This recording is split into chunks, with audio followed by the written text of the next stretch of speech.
In this video, we have to learn banks and simple interest, 7th mathematics. Bank आणि सरळ व्याज, त्याचबरोबर सराव संच 40 आणि 41 मधील महत्त्वाचे प्रश्न आणि त्यांची स्पष्टीकरणे पाहूया लगेच.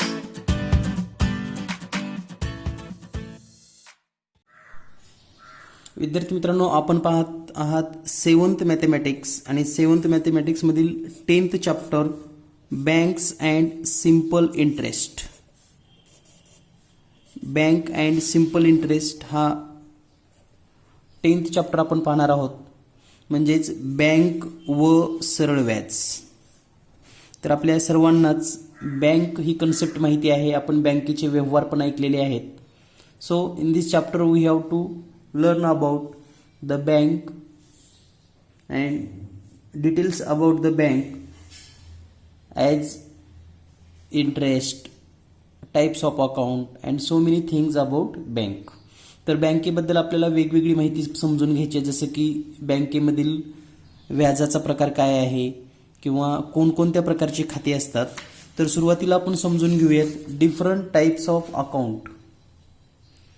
विविध खाती, डिफरंट टाइप्स ऑफ अकाउंट म्हणजे आपल्याला विविध खाती कोणती असतात हे समजून घ्यायचं आहे. विविध खाते, यालाच इंग्लिशमध्ये खाते म्हणजेच अकाउंट्स.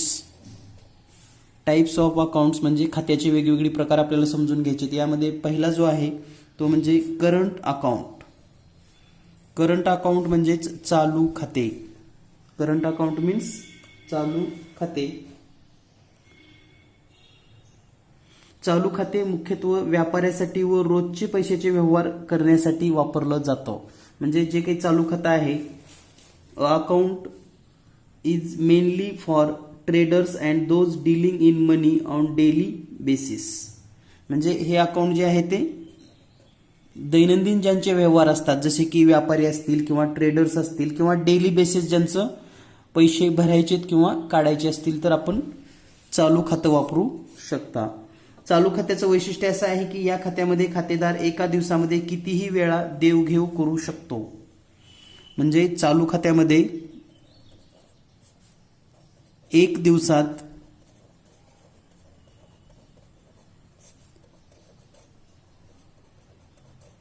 कितीही वेळा रुपये भरता किंवा काढता येतात. तर हे या खात्याचं वैशिष्ट्य आहे. In current account holder can deposit or withdrawal money any number of times in a day. म्हणजे किती वेळेस तो पैसे काढू शकतो किंवा भरू शकतो. The bank issue a passbook for this account and also chequebook on demand.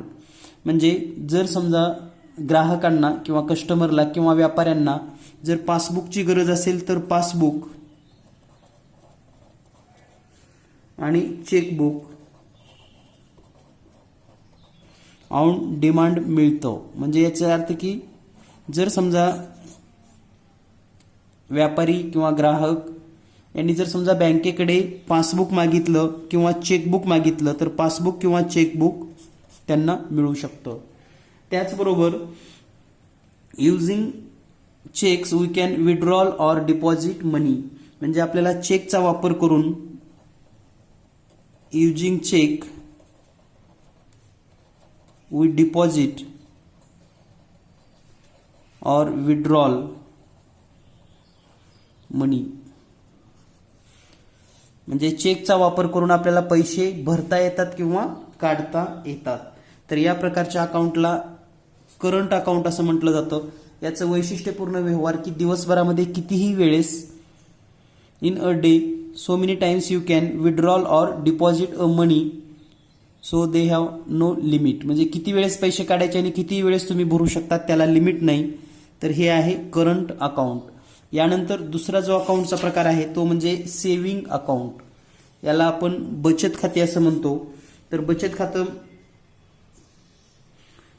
म्हणजे काय, तर खातेदाराला एखादी ठराविक रक्कम बँकेमध्ये ठेवून ही बचत खातं घेता येतं. किंवा काही बँकेमध्ये झिरो बॅलन्सवर सुद्धा आपल्याला सेव्हिंग अकाउंट काढता येते. त्याचबरोबर या खात्यावर दररोजच्या जमा शिल्लकेच्या आधारे बँक काही व्याज सुद्धा देते. परंतु या ठिकाणी ठराविक काळामध्ये किती पैसे काढता येतात यावर निर्बंध असतात. म्हणजे या ठिकाणी लिमिटेशन असतं. जसं जनरली जर सध्या आपण विचार केला की दिवसातनं किती अमाऊंट आपण काढू शकतो, याला लिमिट आहे. म्हणून हे सेव्हिंग अकाउंट हे मर्यादित अकाउंट आहे. या खात्यामध्ये दिवसभरामध्ये कितीही वेळेस पैसे भरता येत नाहीत किंवा कितीही वेळेस पैसे काढता येत नाहीत. फक्त एक सेव्हिंग करण्यासाठी, only for saving and use personally, म्हणजे हे वैयक्तिकरित्या अकाउंट वापरायला चांगले आहे. यानंतर पुढचा जो भाग आहे तो म्हणजे रिकव्हरिंग डिपॉझिट अकाउंट, म्हणजे आवर्ती ठेव खाते. आवर्ती ठेव खाते म्हणजेच रिकव्हरिंग डिपॉझिट अकाउंट. या खात्यामध्ये दर महिन्याला काही ठराविक रक्कम, दर महिन्याला ठराविक रक्कम ठेवता येते.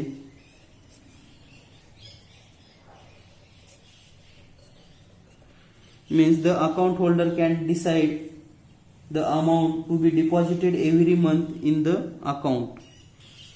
आणि या ह्याच्यावरच आपल्याला व्याज सुद्धा मिळतं किंवा काही रक्कम जादा मिळते. आणि या ठिकाणी म्हणजे जे रिकव्हरिंग डिपॉझिट अकाउंट असतं यामध्ये कंपल्सरी म्हणजे निश्चित असं अमाऊंट भरावीच लागते. त्याचबरोबर यामध्ये आवर्ती ठेव खात्यामध्ये शक्यतो हे अकाउंट जे असतात ते संयुक्त खाते असतात. संयुक्त खाते जसं की मुलगा वडील किंवा आई वडील किंवा मुलगी वडील, या पद्धतीनेचे हे अकाउंट आपण ओपन करू शकतो, ज्यामुळे ही रक्कम कायमस्वरूपी या ठिकाणी राहते. यानंतर जो पुढचा अकाउंट आहे ते म्हणजे फिक्स्ड डिपॉझिट, मुदत ठेव. A depositor deposit a certain amount for a fixed period. Means a depositor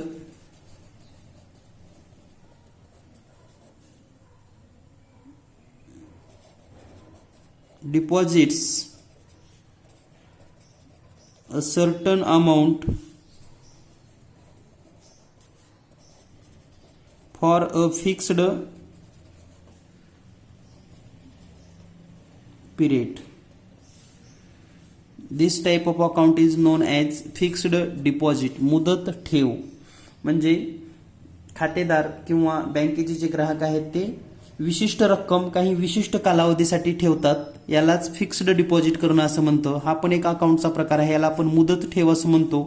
म्हणजे निश्चित रक्कम निश्चित कालावधीसाठी, जसं की 1,00,000 रुपये 5 वर्षासाठी फिक्स करणे, 5 वर्षासाठी बँकेत ठेवणे. म्हणजे हे पुन्हा 1,00,000 रुपये 5 वर्षानंतरच काढायचे असतात, म्हणून याला फिक्स डिपॉझिट किंवा मुदत ठेव असं खातं म्हटलं जातं. तर या पद्धतीनं आपल्याला खात्याची माहिती झालेली आहे.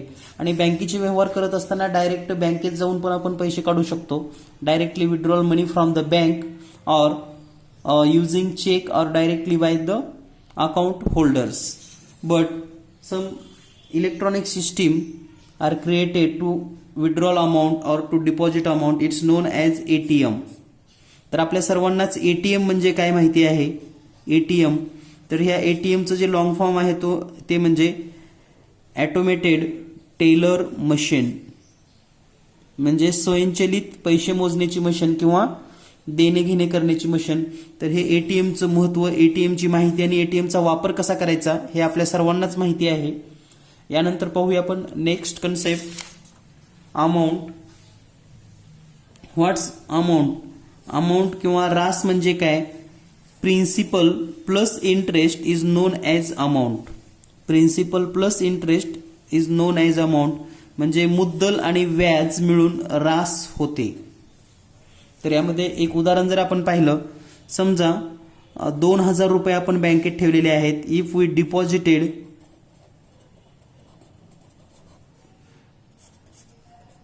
2,000 rupees deposited for 2 years after 2 year म्हणजे 2 वर्षानंतर बँक गिव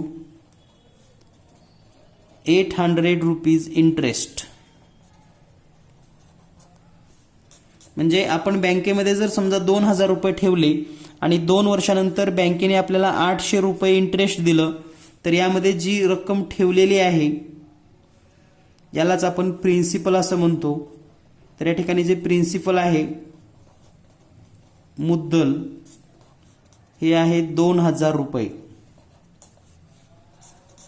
त्यानंतर जो इंटरेस्ट आहे म्हणजेच मुदत,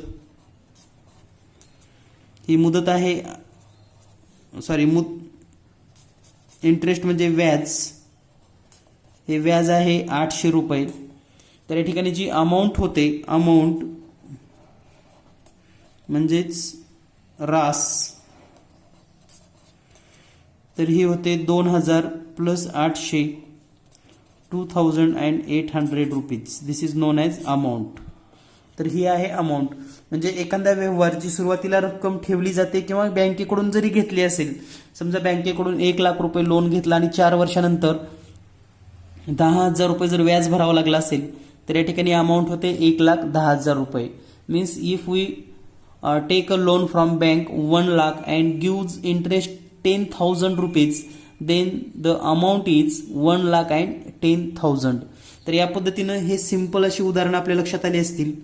तर यावरच आधारित आपल्याला पुढील जो भाग आहे तो म्हणजे सिंपल इंटरेस्टचा फॉर्म्युला. How to find simple interest. Simple interest is equal to P into R into T upon 100. Here the P is known as principal, R is equal to rate of percent, and T is equal to time period.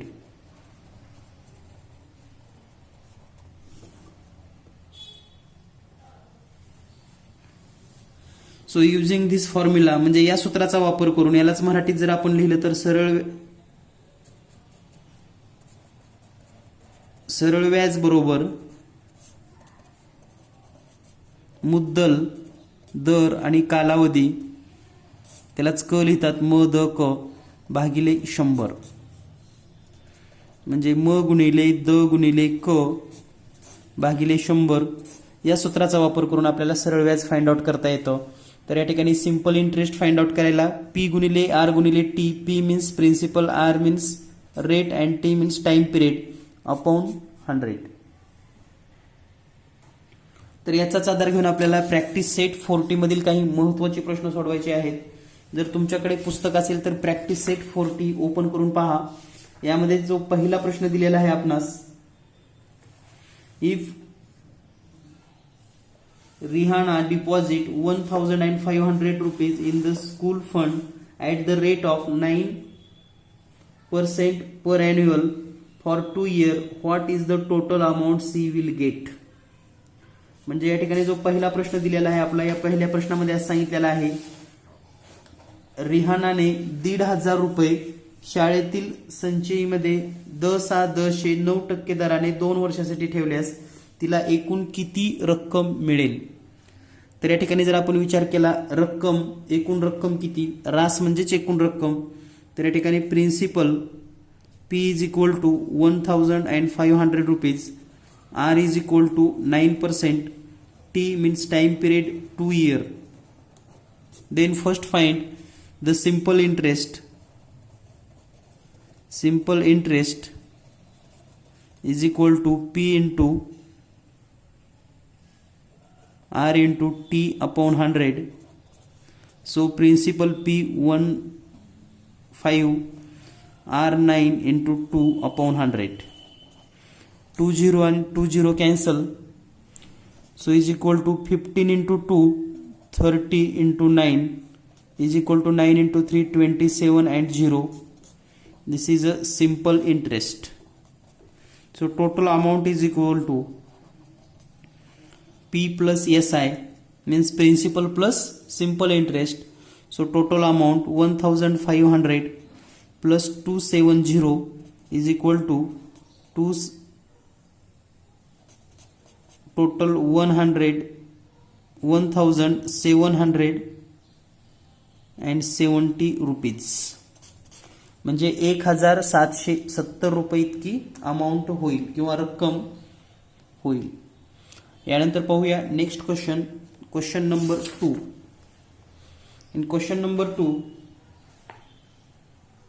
Jethalal took a housing loan of 2,50,000 rupees for a bank at the 10% per annual for 5 years. What is the yearly interest he must pay and the total amount she returned to the bank? म्हणजेच जेठालाल यांनी बँकेकडून 10% दराने 2.5 लाख रुपये 5 वर्षाच्या मुदतीने गृहकर्ज घेतले, तर त्यांना प्रत्येक वर्षी किती व्याज द्यावे लागेल, तसेच त्यांना बँकेला एकूण किती रक्कम द्यावी लागेल. तर या ठिकाणी जर आपण पाहिलं, दिलेल्या माहितीमध्ये प्रिन्सिपल म्हणजे जे मुद्दल आहे 2,50,000 रुपये पी. त्यानंतर जो रेट आहे म्हणजे दर तो आहे 10%. त्याचबरोबर जे टाइम आहे कालावधी तो आहे 5 इयर. तर आपल्याला या ठिकाणी प्रत्येक वर्षाचं विचारले सुरुवातीला, त्यामुळे आपण सुरुवातीला 1 वर्षाचे सरळ व्याज काढूया. 1 वर्षाचे सरळ व्याज, आणि म्हणून सरळ व्याज बरोबर म गुणिले द गुणिले क भागिले 100. म म्हणजे 2,50,000, दर आहे 10%, कालावधी for 1 year only, divided 100, 0 cancel, 0 cancel, means 25,000 rupees. तर हे आहे 1 इयर सिंपल इंटरेस्ट, म्हणजे एका वर्षाचं सरळ व्याज आहे 25,000. जर आपल्याला टोटल काढायचं असेल 5 वर्षासाठी, 5 वर्षासाठीचे सरळ व्याज, तर या ठिकाणी आपण 5 गुणिले 25,000 डायरेक्ट लिहू शकतो. एका वर्षाचं सरळ व्याज 25,000, म्हणजे 5 गुणिले 25,000 म्हणजे 1,25,000 रुपये हे 5 वर्षाचं सरळ व्याज आहे.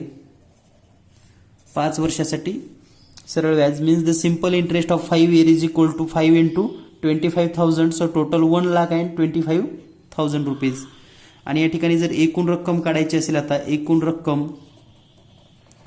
त्यालाच आपण रास असं म्हणतो, आणि त्याला इंग्लिशमध्ये अमाऊंट असं म्हटलं जातं. Amount A is equal to P plus S I, म्हणजे मुद्दल प्लस सरळ व्याज. तर या ठिकाणी मुद्दल आहे 2,50,000 आणि सरळ व्याज आहे 1,25,000. तर हे जर टोटल आपण केलं तर हे टोटल येईल 3,75,000 रुपीज. तर या पद्धतीनं हा प्रश्न आपण सोडवू शकतात.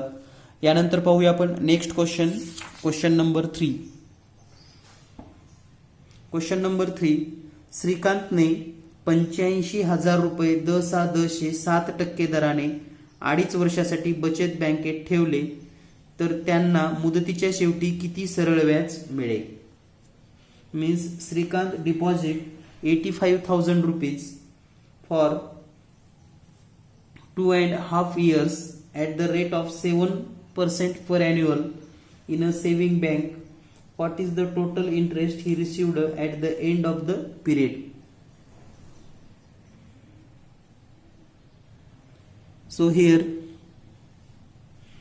Srikant deposited means P is equal to 85,000, rate is equal to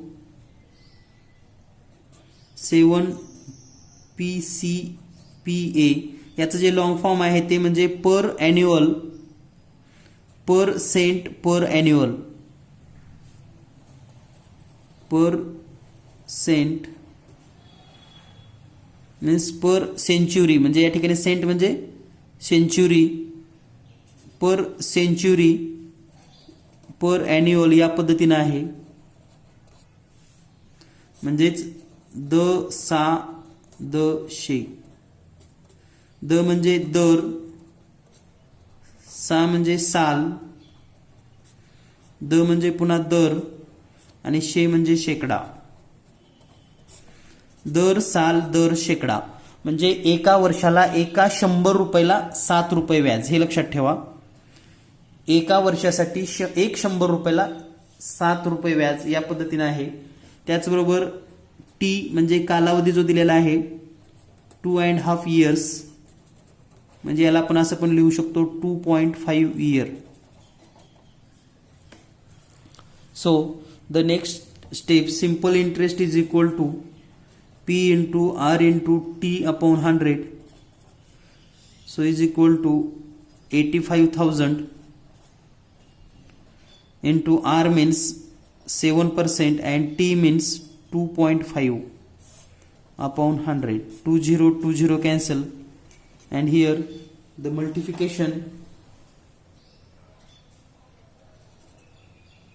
850 into 7 into 2.5.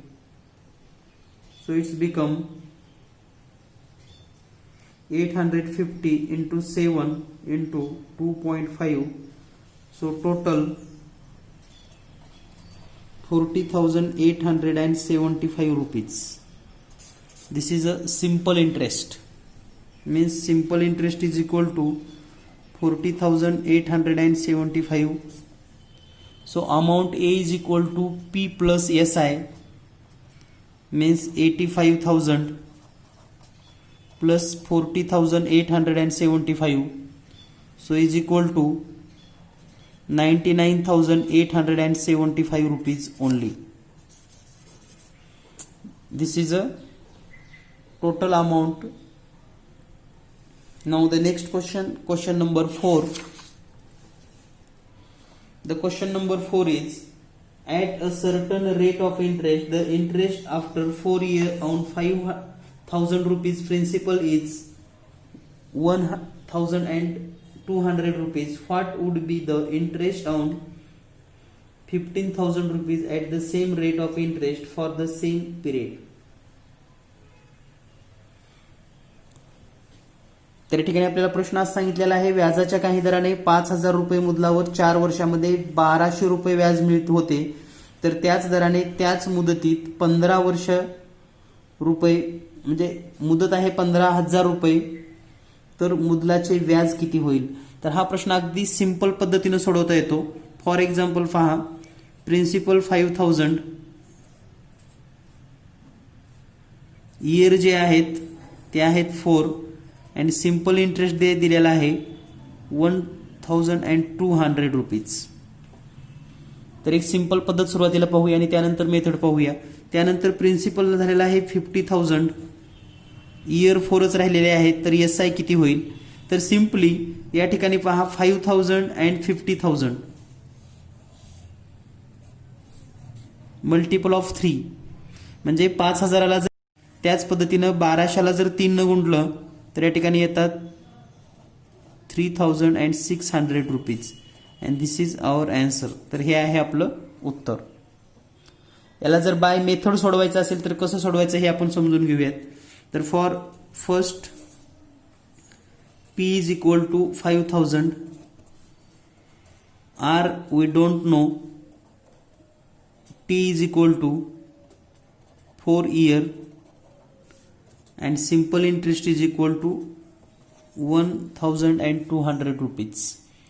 So using formula SI is equal to P into R into T upon 100. Put this value here.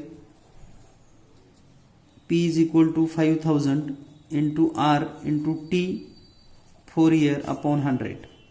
So 20 cancel, and here remain 50 into 4 is equal to 200 into R. So R is equal to upon 200, 20 cancel, 2 1 2, 2 6 12. So here R is equal to 6%.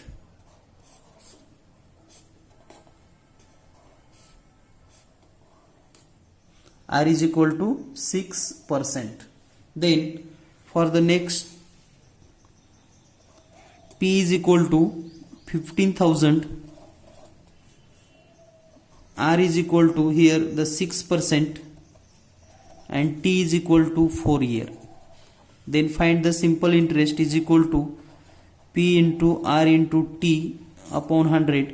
म्हणजे या ठिकाणी सुरुवातीला जी माहिती दिली होती त्यावरून आपण R ची किंमत काढलेली आहे, रेट फाइंड आउट केलाय, तोच रेट आपण या ठिकाणी वापरतोय आता. तर हे आहे 15,000 रुपये गुणिले R 6 into T 4 year upon 100. 20 cancel, and here 15 into 6 0, so 90, and then 0 into 4, and 9 into 4 36, and 00. So SI is equal to 3,600 rupees. Same SI here, 3,600 rupees. तर हे जर आपल्याला शॉर्टकट काढायचं असेल तर या पद्धतीने काढू शकतात. आणि बाय मेथड जर सोडवायचं असेल तर सुरुवातीला you first find the rate of interest and then use the rate, put the all values, and you have to solve simple interest. Then next question number 5. The question number 5 is, if Pankaj deposit 1,50,000 rupees in a bank at the rate of 10% per annual for 2 years, what is the total amount he will get from the bank? So पंकजने 1.5 lakh रुपये मुद्दल म्हणजे 1.5 लाख रुपये बँकेमध्ये गुंतवलेले आहेत, deposit केलेले आहेत, आणि जो दर आहे तो दर आहे 10%, आणि वर्ष जे दिलेले आहेत ते वर्ष आहेत 2 वर्ष. तर सुरुवातीला आपण सरळ व्याज काढूयात. सरळ व्याज बरोबर म गुणिले द गुणिले क भागिले 100, 1.5 लाख गुणिले 10 गुणिले 2 भागिले 100, 0 cancel, 0 cancel. So is equal to 15,000 into 2 is equal to 30,000 rupees. This is a simple interest किंवा हे सरळ व्याज आहे. सो टोटल अमाऊंट म्हणजेच एकूण रक्कम, त्याला आपण रास असं सुद्धा म्हणतो, is equal to P plus SI 1,50,000 plus SI 30,000 is equal to 1,80,000 rupees. This is a total amount. In this way we have to solve the problems in practice set 40. At the same formula using, we have solved the practice set 41. So how we use the formula here? Look at here, SI is equal to P into R into T upon 100. तर या सूत्रामध्ये एकूण 4 बाबी आहेत. Means when we know 3 quantities, means here this is 1, 2, 3 and 4. Out of 4, if we know any 3 quantities, then we find the fourth one. म्हणजे या चारीपैकी कोणत्याही 3 quantity जर आपल्याला दिल्या तर आपण चौथी क्वांटिटी फाइंड आउट करू शकतो. हेच उदाहरण किंवा यावरील महत्त्वाचे प्रश्न आपल्याला प्रॅक्टिस सेट 41 मध्ये शिकायची आहेत. तर पाहूया practice set 41 and the given problems. The first problem in practice set 41, 1700 रुपये दसा दराने 2 वर्षाचे व्याज 340 रुपये होते, तर व्याजाचा शेकडा दर काय? तर दिलेल्या माहितीमध्ये पहिला प्रश्न जो आहे तो P is equal to principal 1,700 rupees, rate find out करायचं आहे. त्यानंतर सिंपल इंटरेस्ट दिलेला आहे आपल्याला 340 rupees, and T is equal to 2 year. put this value in the formula SI is equal to P into R into T upon 100. Put this value here. 340 is equal to P means 1700. Rate find out करायचे आपल्याला. T is equal to 2 upon 100. 20 cancel. And here 340 is equal to 17 into 2, 34 into R. And hence R is equal to 340 divided 34. म्हणजे या ठिकाणी R ला जे multiple मध्ये असेल ते इकडे डिव्हिजन मध्ये जाईल. 34 वरचा 34 0 as it is. So R is equal to 10%. म्हणजे या ठिकाणी व्याजाचा दर जो असेल तो 10% असेल. आणि या ठिकाणी आपणास ऑप्शन नंबर 4 दिलेला आहे 10%. दिस इज द करेक्ट आन्सर. यानंतर पाहूया आपण नेक्स्ट क्वेश्चन. Question number 2. 3000 रुपयाचे विशिष्ट दराने विशिष्ट वर्षाचे व्याज 600 रुपये येते, तर 1500 रुपयाचे तितक्याच दराचे तितक्याच वर्षाचे व्याज किती रुपये येईल. तर हा क्वेश्चन आपण डायरेक्टली लॉजिकली सुद्धा सोडवू शकतो. If the interest on 3000 rupees is 600 rupees at a certain rate for a certain number of years, what would be the interest be on 1500 rupees under the same condition. तर पहा simple पद्धतीने सोडवता येतं आपल्याला. 3000 रुपयाला रेट अँड टाइम पिरियड तोच ठेवून 600 रुपये सिंपल इंटरेस्ट मिळतो आपल्याला. तोच त्याच्या हाफ अमाऊंट आहे. पहा या ठिकाणी हाफ अमाऊंट म्हणजे अर्धी रक्कम आहे. 3000च्या अर्ध. रेट तोच आहे, टाइम पिरियड तोच आहे. तर या ठिकाणी SI पण हाफ होईल म्हणजे 300 rupees. So the second answer option number first 300 rupees simple interest.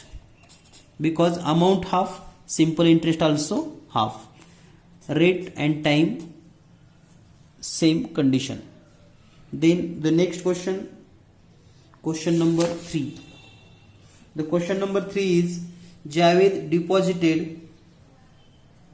12,000 rupees at the 9% per annum in the bank for some year and withdraw his interest every year. At the end of the period, he had received altogether 17,400 rupees. For how many years had he deposited his money? तर या ठिकाणी आपल्याला सांगितलेलं आहे जावेदने 12,000 रुपये 9% दराने काही वर्षासाठी बँकेत ठेवले. दरवर्षी तो रक्कम काढून घेई, व्याजाची रक्कम काढून घेई. तर त्याला एकूण 17,400 रुपये मिळाले.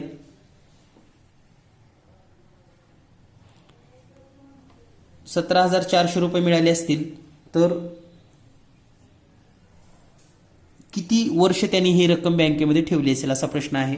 तर for example here P is equal to 12,000 rupees. Then R is equal to 9%. T आपल्याला फाइंड आउट करायचं आहे. And amount A is equal to 17,400 rupees. So simple interest is equal to amount minus principal. Amount 70,400 minus 12,000 is equal to 5,400 rupees. This is a simple interest. This is a total simple interest. म्हणजे एकूण जे सरळ व्याज आहे ते आलेलं आहे 5,400 रुपये. आता आपण पर इयर फाइंड आउट करूयात. Per year simple interest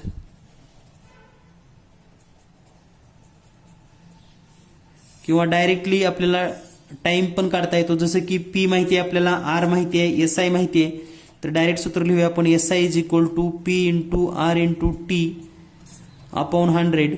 so SI is equal to 5,400 is equal to P means 12,000, R 9% and T we have to find divided 100. 20 cancel and here 5400 is equal to 12 into 9 108 and 0 as it is into T.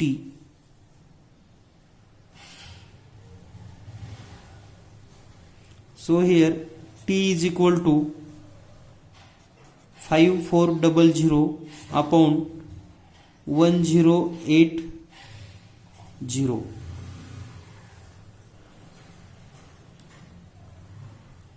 तर या ठिकाणी जर आपण भागाकार केला 5400,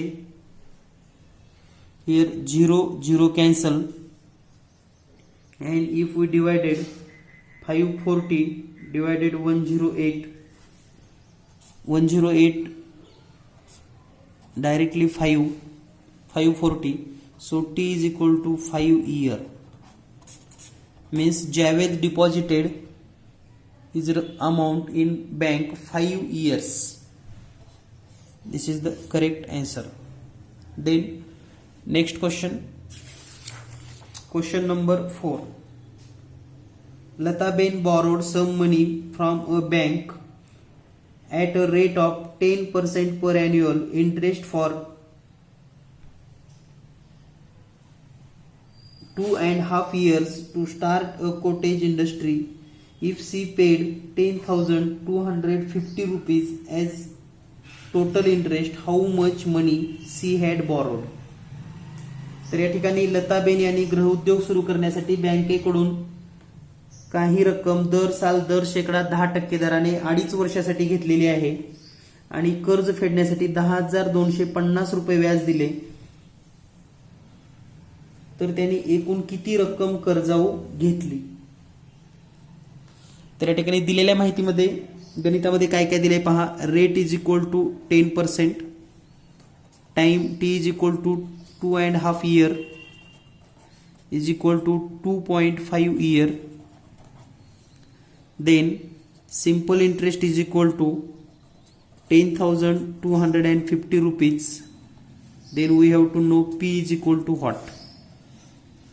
So write the simple our formula. SI is equal to, सरळ व्याजाचं सूत्र लिहा direct, P into R into T upon 100. Put this value 10,250 is equal to P into R 10 and T is equal to 2.5 upon 100. So here 10 ones are 10, 0 1 0 1 0 cancel, then 2.5 ones are 2.5, 2.5 are 4, 10. So here 10,250 is equal to P upon 4. This P in denominator goes into multiplication. So 10,250 into 4 is equal to P, and its multiplication become 41,000 is equal to P, and this is the principal 41,000 rupees. So Lataben borrowed 41,000 rupees from bank, म्हणजे लताबेनने बँकेकडून 41,000 रुपये घेतलेली आहेत. तर या पद्धतीने आपण हे प्रश्न सोडवू शकता. यानंतर पुढचा जो प्रश्न आहे question number 5. Question number 5 with easy way. आपल्याला या ठिकाणी एक चार्ट दिलेला आहे आणि दिलेल्या चार्टमध्ये एकूण 5 उदाहरणं दिलेली आहेत. तर हे 5 उदाहरणं सोडवायची कशी, तर प्रत्येक उदाहरणाची माहिती आपण लिहूयात. P is equal to 42,000 rupees, R is equal to 7%, T is equal to 3 year, and we have to know the simple interest and amount. Simple interest and amount is equal to what?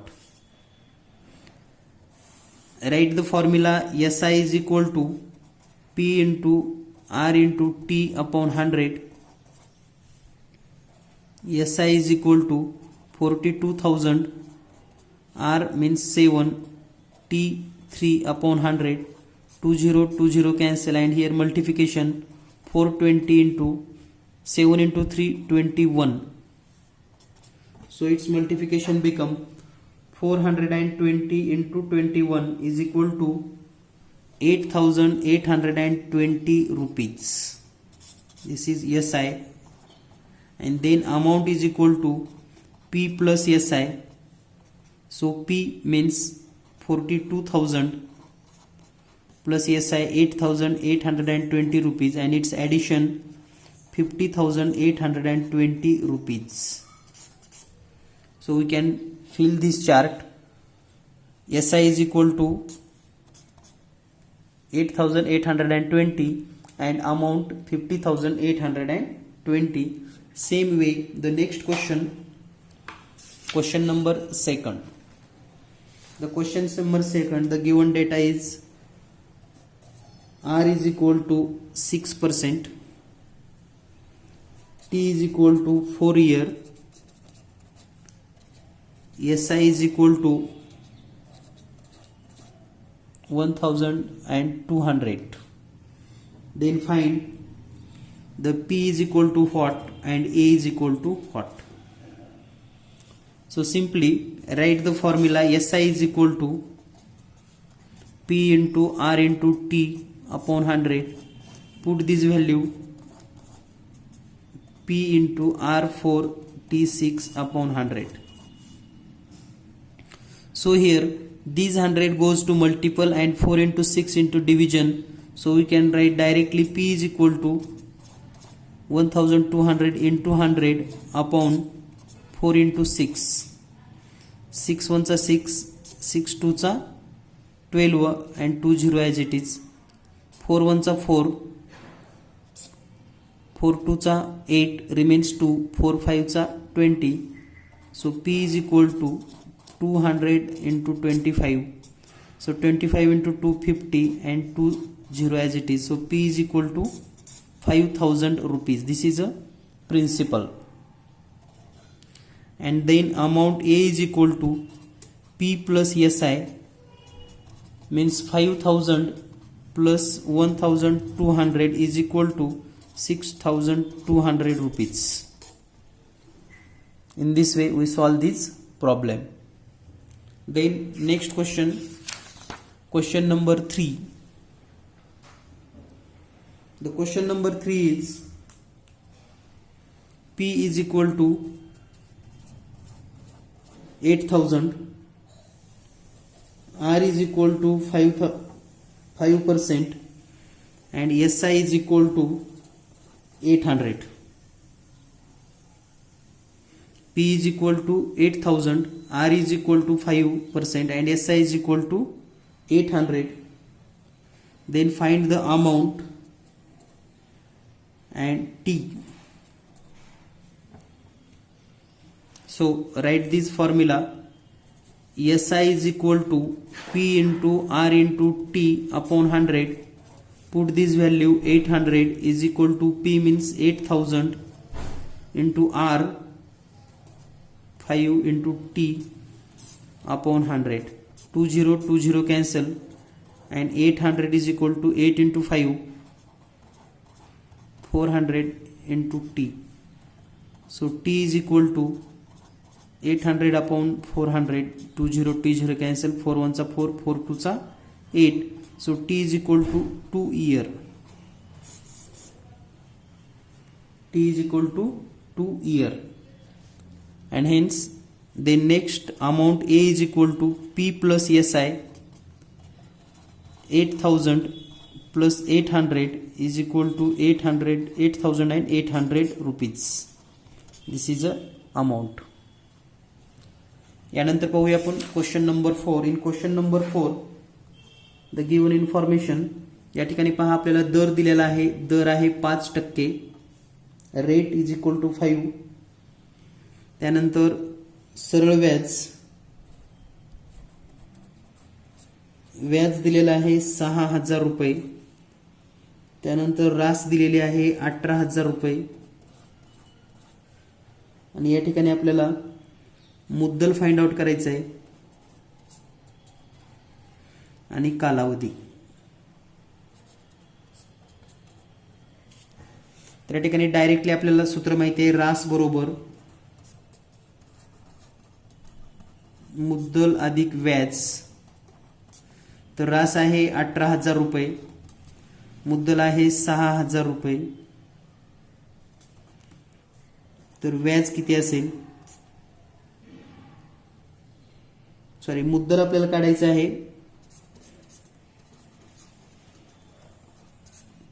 आणि व्याज आहे 6,000 रुपये. तर या ठिकाणी मुद्दल बरोबर 18,000 वजा 6,000 बरोबर 12,000 रुपये. This is a principal. Means here the amount and the simple interest is given, so we find the principal or मुद्दल. तर या पद्धतीनं मुद्दल समजलेला आहे. यानंतर आपण सूत्राचा वापर करूयात. आपण सरळ व्याज बरोबर म गुणिले द गुणिले क भागिले 100. तर या ठिकाणी सरळ व्याज आहे 12,000 रुपये. सरळ व्याज आहे 6,000, मुद्दल आहे 12,000 रुपये, दर आहे 5 आणि क आपल्याला शोधायचं आहे भागिले 100. 2 शून्य कट झाली. त्यानंतर 120 गुणिले 5 म्हणजे या ठिकाणी डायरेक्ट जर आपण असं लिहिलं तर क बरोबर 6,000 भागिले 120 गुणिले 5. म्हणजे हे 5 आणि 120 इथं भागाकारामध्ये येईल. 6,000ला 0 कट होईल. त्यानंतर 12 1 12, 12 5 60 आणि हे 0 ॲज इट इज. 5 1 5, 5 1 5 आणि हे 0 म्हणजे क बरोबर 10 वर्ष. तर या ठिकाणी मुद्दल आलेला आहे 12,000 रुपये आणि कालावधी आलेला आहे 10. Last question number 5. तर क्वेश्चन नंबर 5 मध्ये आपल्याला जी माहिती दिलेली आहे यामध्ये क म्हणजे कालावधी दिलेला आहे आपल्याला. मुदत 5 वर्ष, दर दिलेला आहे आपल्याला 2.5% मीन्स 2.5%.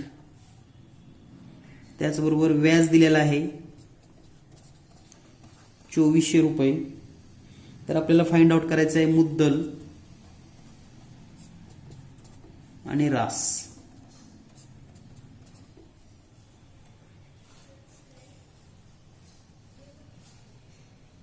तर पहा, दिलेल्या माहितीनुसार या ठिकाणी आपल्याला मुद्दल ही माहित नाही आणि रास ही माहित नाही. सपोज समजा लेट वी राईट मुद्दल बरोबर x, तर रास बरोबर x प्लस जे व्याज आहे 2400 रुपये हे लिहिता येईल आपल्याला.